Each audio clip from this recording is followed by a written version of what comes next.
আসসালামু আলাইকুম ভিউয়ার্স। আজকে মরিশাসের নতুন আরেকটি তথ্য নিয়ে হাজির হলাম। আজকে আমি ছোট্ট করে অল্প কিছু কথা বলবো যে মরিশাস কোন কোন কাজে বেশি শ্রমিক নিতে পারে। তো মরিশাসে সব থেকে বেশি শ্রমিক নেয় গার্মেন্টসে বা গার্মেন্টস সেক্টরে, কারণ এখানে অনেক গার্মেন্টস আছে।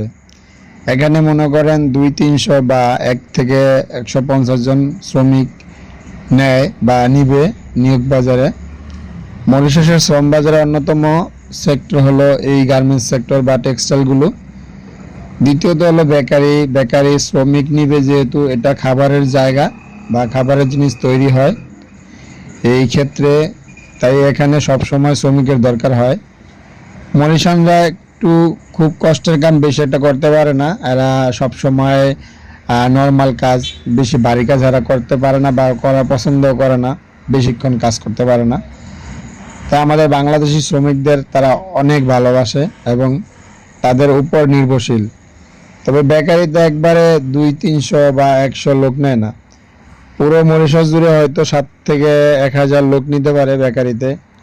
এছাড়া পোলট্রিতে বা পোলট্রি ফার্মে লোক নিবে, তবে এগুলো খুব বেশি বড় কোম্পানি না।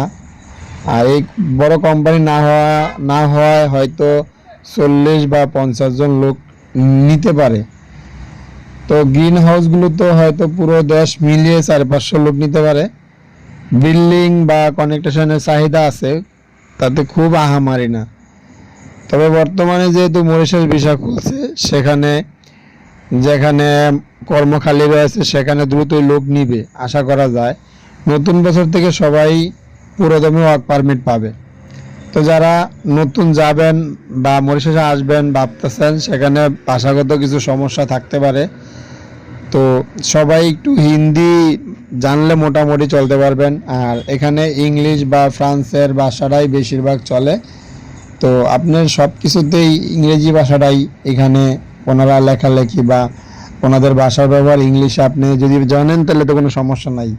আর কাজের পাশাপাশি যদি আপনি মনে করেন, তো সেই ক্ষেত্রে আপনাকে কমসে কম হইলেও হিন্দি জানতে হইব। তো ধন্যবাদ। ভিডিওটা কেমন লাগলো সবাই কমেন্ট করে জানাবেন। আর আপনি যদি নতুন হয়ে থাকেন তো প্লিজ চ্যানেলটা সাবস্ক্রাইব করে দেবেন। আর এরকম সুন্দর সুন্দর ভিডিও পেতে আমার চ্যানেলটাকে সাবস্ক্রাইব করে রাখবেন। আর এই কারণে সাবস্ক্রাইব করবেন, আমি ভিডিও আপলোড করার সাথে সাথেই যাতে নোটিফিকেশন আপনার ফোনে চলে যায়।